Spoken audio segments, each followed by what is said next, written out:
some, GM food promises to feed the world. For others, it's the devil in disguise. We just don't believe that we can let our bread be genetically modified. I hate to think of my kids and my grandkids growing up never having tasted natural bread. If people had a real understanding of food production in Australia and understood how conventional food was produced, then they might understand that, GM solutions are actually really good for them. If I just started talking to you and I found out your philosophy of life was about a green lifestyle for the planet, you're against multinational control, you didn't have much trust in government or regulators, good chance you'd also be opposed to GM food without any real knowledge of what GM food was. I reckon I'm environmentally aware and scientifically literate, but trying to get to grips with the safety of GM food is like getting lost in the long grass. And the science just doesn't have all the answers. While a large amount of the people have very small concerns about GM foods, a small amount of people have very large concerns about GM foods. The bulk of the population of Australia, about 70%, sit round about in the middle. Do you know what GM stands for? No idea. Over the last decade, Craig Cormick has been researching our attitudes to genetic modification. One thing we find, attitudes to GM foods are almost never about the science of genetic modification, because they're about people's values, and then their life values often, and become very emotive, because food's very emotive for many people. What if I said genetically modified food? Yeah.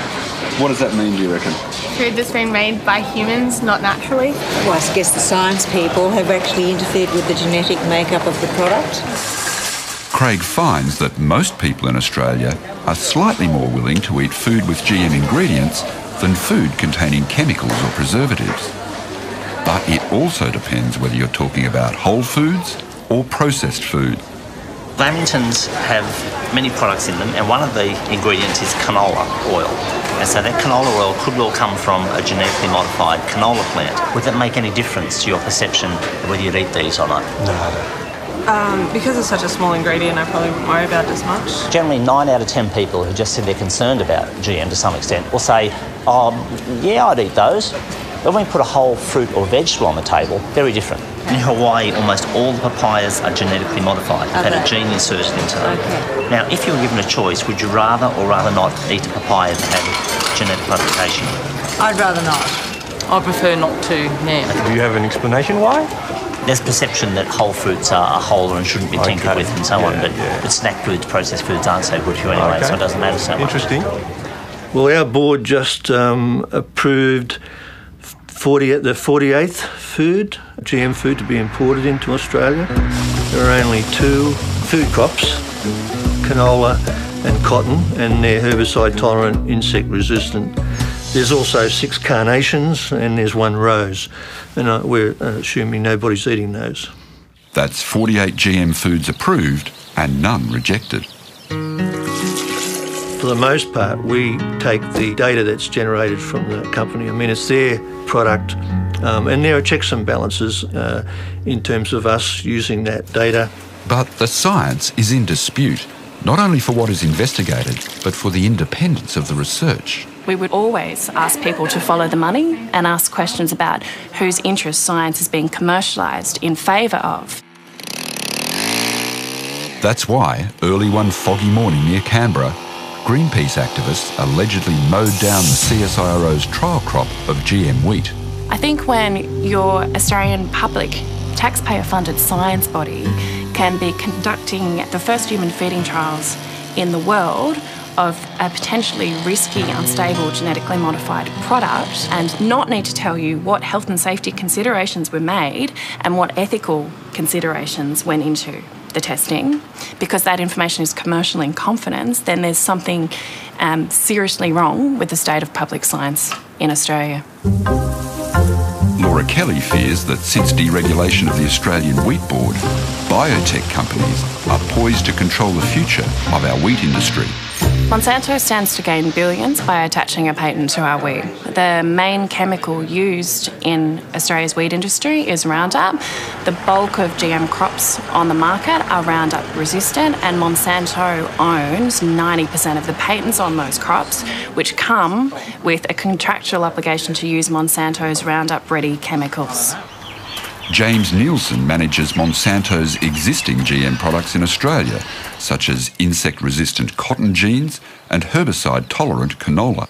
Obviously, Australia's a big market for wheat, but it's not something that we're doing at the moment, but it's certainly something I'm sure we would look at into the future. Our concerns in relation to the work that the CSIRO is doing is that it is compromised by their corporate links. Monsanto's had absolutely no involvement with that CSIRO trial site in Canberra. When these GM wheat trials were proposed and approved, there was 2 directors of Nufarm on the board of the CSIRO.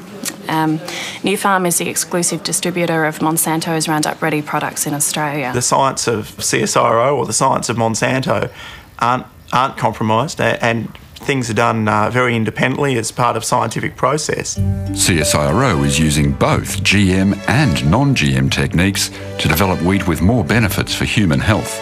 They were already developing a non-GM high amylose, high resistant starch trait using marker-assisted selection and conventional breeding.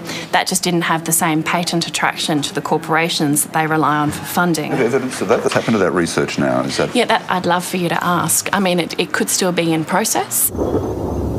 That's what we asked the scientist overseeing the CSIRO wheat trials. This particular project has always had a GM and a non-GM component to it, and it has nothing to do with any of the funding arrangements for the project.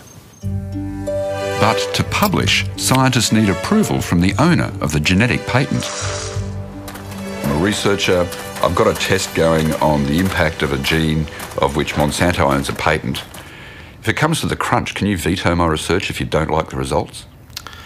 I guess it's a matter of working with that researcher at the start and working on what they're trying to establish and working through the science of the whole process. And I think that's the key. I guess, you know, there potentially would be the opportunity for the research not to go ahead. Outside the GM world, away from potential corporate control, scientists want to focus on the soil rather than the plant genes. GM farming doesn't do anything for the soil because the plants just grow in it. So if the soil is bad and degraded, the GM plant can't improve. MAARTEN STAPPER believes agriculture should rely on nature rather than GM technology. What we have to do is we have to change the whole farming world to making the soils healthy with more carbon and activating the biology.